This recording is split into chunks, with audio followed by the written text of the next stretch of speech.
¿Qué tal? Buenas tardes o buenos días. Un nuevo encuentro para hoy tratar un patrimonio maderero muy querido, no solamente por los vecinos de Ushuaia, sino también por nuestros visitantes.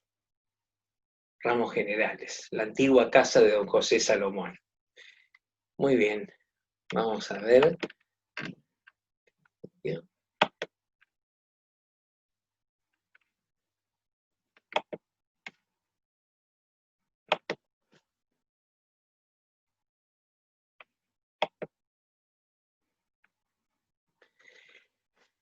Bueno, estamos ante la presencia de una antigua casa que fue un almacén y vivienda familiar, construcción realizada en madera y chapa sobre la avenida Costanera, que se llama Avenida Maipú, para quienes conocen Ushuaia, muy cerca del puerto, a 2 cuadras del puerto, lo que hoy es el casco histórico de la ciudad. Es una vivienda que cuando fue adquirida por don José Salomón, fue ampliada en 1917. Ahí tenemos la ubicación. Acá está Almacén Ramos Generales, esta es la avenida Maipú, acá está el muelle del puerto y esta es la costanera, ¿no es cierto? Acá hay una estación de servicio, YPF, del señor Mateo Carilovic, un antiguo poblador de acá. Y bueno, y acá está una parada de buses turísticos, enfrente, acá está la escuela 1, la primera escuela primaria mixta del país, alguna vez vamos a hablar de ella. Y bueno, y estamos tratando la historia de un inmigrante como muchos inmigrantes llegaron a la Patagonia. En especial, él había llegado de la zona del Líbano, junto con otro inmigrante también famoso, llegado más o menos en esos años, Barclay Fadul. Y don Salomón primero se instaló en la ciudad de Punta Arenas, en Chile, y empezó a hacer actividades de intercambio de mercaderías con Ushuaia, vendiendo a Ushuaia, por supuesto con transporte marítimo de esa época. Pero luego se radica directamente allí, en 1917, compra y amplía la casa. La casa es una casa simétrica, como ya habíamos visto antes, y de un lado almacén, de un lado la vivienda familiar. Tuvieron un hijo, se llamó también como el padre, José Salomón. Tuvo una buena prosperidad económica en base a su actividad comercial. Y ahí abajo vemos una foto, es decir, vemos una fotografía de lo que era el almacén en su época. Y después vamos a ver cuando se puso en valor que tiene mucha similitud, porque prácticamente estamos hablando de, acá está. Este era cuando ya había quedado un incendio que no habla precisamente de la fecha exacta, pero según los relatos funcionó hasta los años 70 que se cerró definitivamente. Decía, tuvo un incendio en la década del 50, pero no se llegó a perder toda la construcción, sino que fue rápidamente sofocado en la parte del almacén, la zona del almacén. Es decir, a la izquierda, esto era el almacén, donde está el cartel publicitario, y esta era la residencia familiar. Como vemos, las ventanas eran más tipo vidriera, y acá era con una carpintería mucho más trabajada, carpintería de madera, en los tímpanos los clásicos rosetones para iluminar el entretecho, y la simetría como básica, y ya hemos explicado, de la arquitectura maderera de la ciudad, ¿no es cierto? Muy bien, sigamos. El almacén y la propiedad estuvo cerrada durante décadas, pero bueno, surgió una negociación, digamos, cuando ya estuvo, después fallecieron los primeros dueños, después el hijo también, José Salomón, que fue el primer abogado de la ciudad, también falleció, y sus hijas y su esposa, bueno, ahí fue la sucesión, que corresponde según la ley, y a Cecilia Salomón, una de sus hijas, le toca esta propiedad. Un contador y despachante de aduana, es decir, un profesional de aquí, radicado aquí hace varios años, Enrique Chasco, logra hacer una negociación comercial y con una renta por muchos años, con la promesa de hacer una puesta en valor del mismo. Entonces, bueno, acá tenemos los ejes de la propuesta, que fue la puesta en valor del inmueble, la recuperación de bienes y la ambientación, y después, bueno, como un premio a toda esta labor, años después fue declarada en 1913 Patrimonio Cultural de la ciudad e integra la lista de esos bienes. Bueno, cuando estaba el edificio estuvo mucho tiempo abandonado, bueno, en estas condiciones se encontraba, aquí lo tenemos a Enrique Chasco dirigiendo todo el equipo de restauración. Ahí tenemos, por ejemplo, sectores donde estaban todavía los restos del incendio de la década del 50, una dependencia de contrafrente, detalles de carpintería, este era un ambiente muy grande que estaba vinculado a la cocina de la casa, que daba hacia los fondos.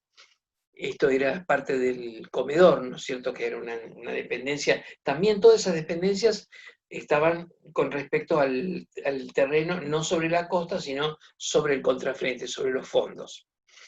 Y acá tenemos parte de lo que era un galpón depósito, que también daba al patio posterior al jardín. Acá tenemos algunos detalles de cómo se encontraba el empapelado y la parte de, digamos, los detalles que habían en esa construcción. Aquí lo tenemos a Enrique investigando toda la documentación que iba apareciendo, clasificándola. Después al final vamos a ver un testimonio de él que bien lo explica.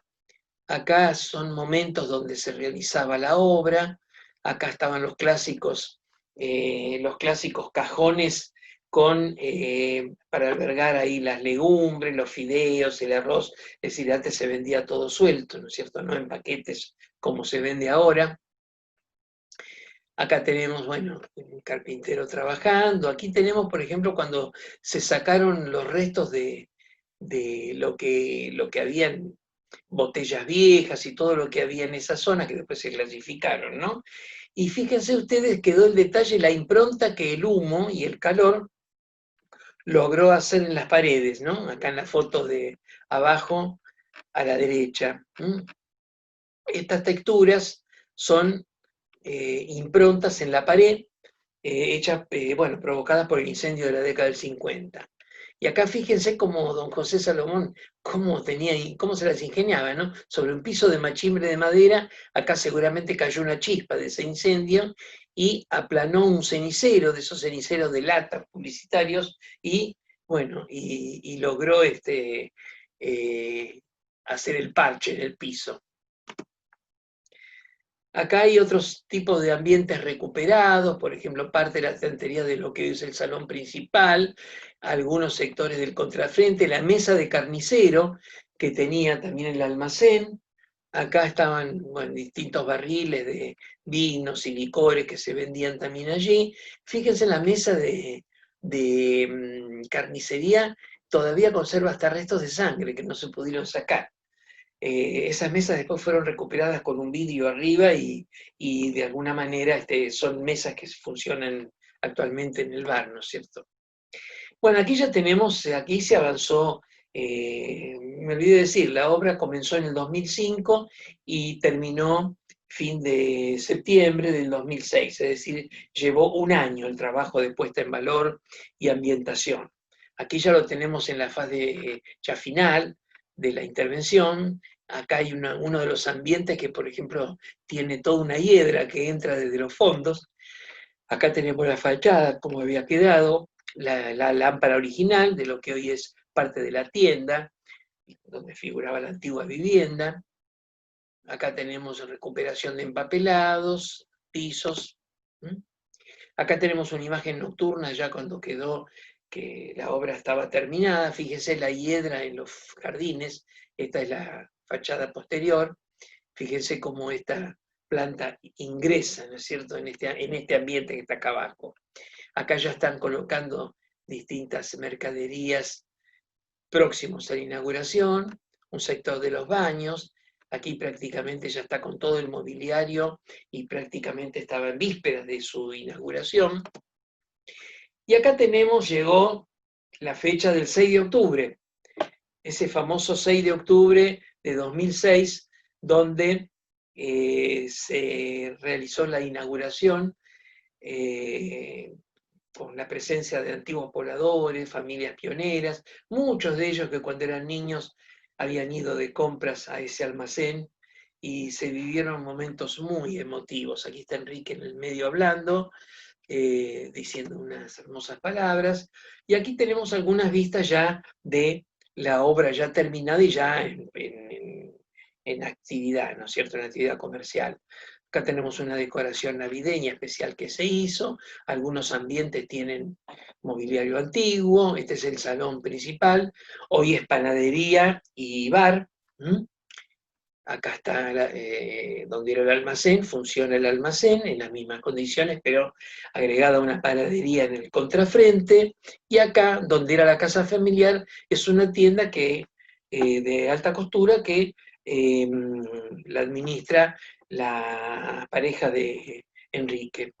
Acá tenemos a panadero pastelero de origen francés, llamado cariñosamente Doudou, y las instalaciones de la panadería.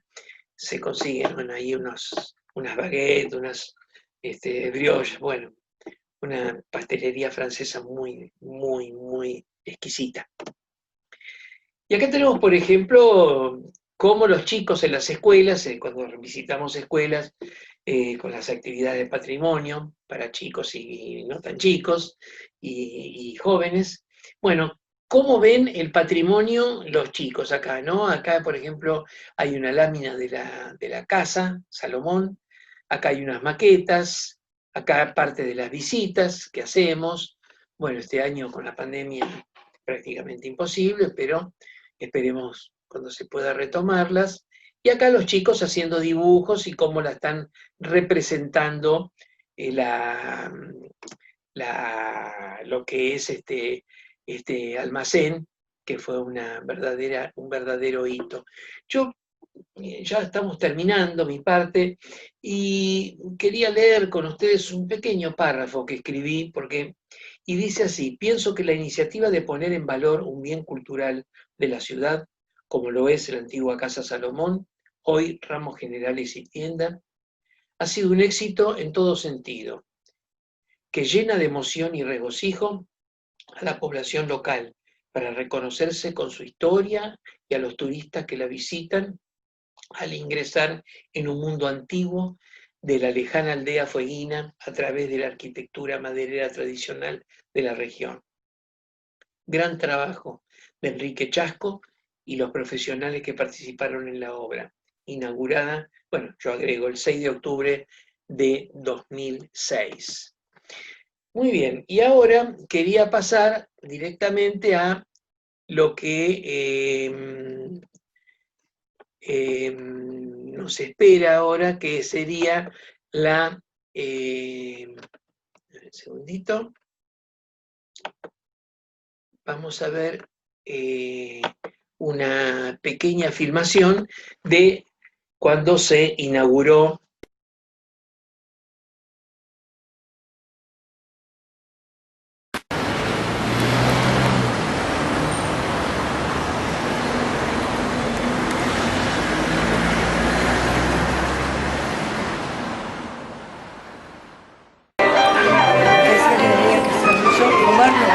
manejar aprendí puede reciclar.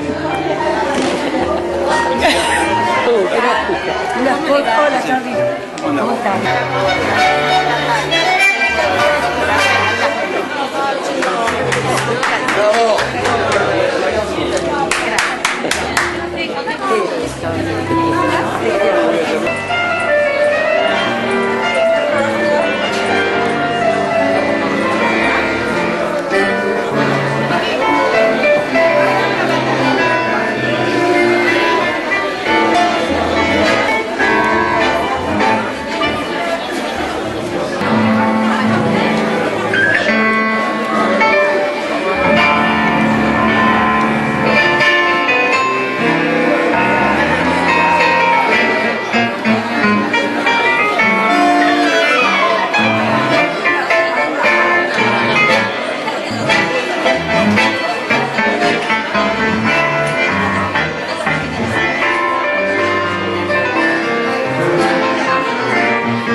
expliqué cuál era la filosofía de este proyecto, cuál era la idea, el espíritu, qué nos me unía junto a Lilian, Dudú y Laura para este emprendimiento que hace muchos años, paternos y de mi tía, tuve la idea de poder devolverle esta comunidad que me había recibido hace ya hoy 25 años. Fue así que hace unos años que la vida me unió con Lilian, le expliqué ese sueño que tenía dormido hace un tiempo, porque no lograba los dos lugares que yo tenía en mi cabeza en esta comunidad, este lugar, esta ciudad que amo hoy, lograr hacer algo. Comencé a indagar, era todo no, porque la verdad eran momentos de las dos familias que yo, los lugares que estaban acá, que no me permitían poder lograr concretar mi sueño. Se me durmió en mi interior, pero en octubre del año 2005 hay una amiga entrañable que está acá adentro, que parece que no le llegó la invitación. Me olvidé algo importante. Con la locura que tenemos hoy, mi mujer me tuve que poner la ropa y me di cuenta que no me había tirado cinturón. Entonces, para que no me critique, me voy a levantar el saco, tengo un cinturón negro. Esa es una de las últimas cosas, tampoco tenía medias, tuve que correr a comprar un par de medias porque estaba bueno, porque eso es para romper un poco el hielo. Estaba diciendo que me llamó en octubre Cecilia Salomón, que sabía por esa amiga entrañable que está hoy acá, que parece que no recibió la invitación, que se llama Liz Jordá, a quien amo también porque es un encanto de mujer y de amiga, como si después lo busqué a Dudú. Con Dudú también, por X razones, después él se fue de viaje por el mundo, anduvo cocinando en muchos lugares muy buenos y bueno, regresó acá porque lo tiró al francés, los franceses tienen como un imán, ya lo tenemos al otro Manu, que anda por ahí también. Y él nos secundó, trabajaron juntos en Butaleste, en Buenos Aires, en La Bourgogne, en el Alvear Palace Hotel. Eran muy amigos, conocía de su nivel de profesión. Entonces lo hablé, empecé a comentar con Cecilia, el día siguiente le dije que acepto el desafío.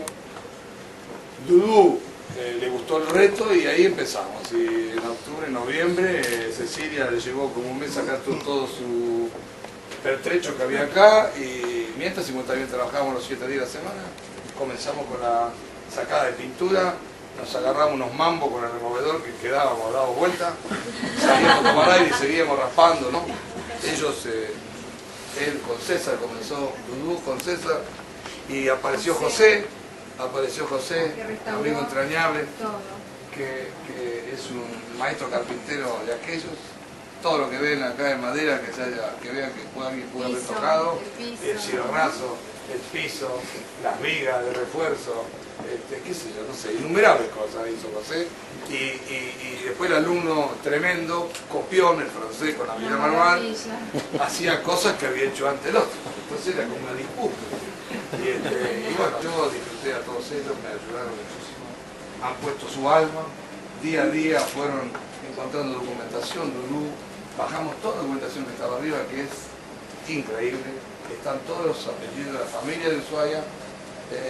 Yo es al azar, no debo haber visto ni el 3% de lo que hay. Tenemos las libretas mensuales, hay como 25 libretas de la familia que vamos a ir exponiendo, vamos a ir contando las cosas, la documentación que vamos viendo. No hemos tenido tiempo de clasificar nada, vamos a tratar de fotografiar y hacer un archivo en computación para que quede, para que después todo el mundo pueda disponer de eso como consulta, la historia. Yo lo que leí, lo poco que vi, lo poco que me han dicho, es como que me metí dentro de la familia Salomón, del espíritu del abuelo. Ese abuelo me di cuenta por las cartas que he leído, por las fotos que he visto, por dedicatorias de confinados. Una noche, yo acá, en el mes creo que fue de enero, le hago la historia por ahí muy largo, pero esto tiene un sentido muy particular para mí. Estaba a las 9 de la noche, en enero creo que era acá, y Dudú me había dejado un montón de cajones sobre ese mostrador. Original, con el de la vitrina, que la tenemos guardada también, que para muchos es muy importante la vitrina que hay acá. El día anterior había visto fotos de unos confinados, dos confinados, uno se llamaba Di Tulio y el otro Crovara. Di Tulio parado frente al mar, como si fuera Karelovic acá enfrente, con ropa de abrigo, parado con botas, y con una dedicatoria, con una letra temblorosa, que la verdad, las palabras muy sentidas de este hombre en su confinación en la cárcel de Ushuaia. Hay innumerables situaciones de correspondencia, de fotografía. Por eso es que yo me di cuenta que don José de Salomón era un individuo con un carisma tremendo, era un anfitrión sin par, o sea, me vi reflejado. Yo creo ser, siempre me gustó ser buen anfitrión, me gusta recibir gente, atenderlo. Entonces como que dije, qué lindo tener esta casa, porque voy a ser como el continuador de ese motor que tenía don José Salomón para con la gente, porque son tantos los agradecimientos que he leído que realmente de corazón le decía gracias a don José, porque nos recibió en su casa, porque lo estuvo alojado, porque le agradecían su obsequio que tenía. Él compraba, hay una carta del director de la cárcel, que ahora recuerdo, donde él le manda a San Ramón porque había comprado unos presos, unos juguetes o algo así, un objeto, y tenía una falda, entonces lo devolvió. Entonces el director de la cárcel le pide disculpas por el error de la confección de ese objeto. También leí algo que me impresionó mucho, en un sobre encontré como 15 hojas escritas a máquina de un gobernador de Tierra del Fuego que no recuerdo el nombre. Lo tengo guardado en la caja de seguridad porque no se destruye. Uno de los párrafos, el gobernador de ese momento le dice al ministro de Agricultura y Ganadería de aquel entonces, que no recuerdo el año, donde dice: es justo reconocer mi equivocación, señor ministro, en el concepto que he vertido en mi anterior nota de fecha tal sobre tal persona. La verdad, no podía entender que un funcionario de la jerarquía del gobernador reconociera por escrito el error que había cometido al juzgar a una persona de esta comunidad. La verdad fue también una cosa muy fuerte, y también el lugar está hecho para la comunidad de Ushuaia, como lo expuse en una nota que hoy debe haber salido publicada, que creo que en pocas palabras quiere resumir mi sentir a esta comunidad que me recibió, a mí y a mi familia, cuando vine a ser visita. Gracias a todos de corazón. Mi familia cuando vine a ser visita.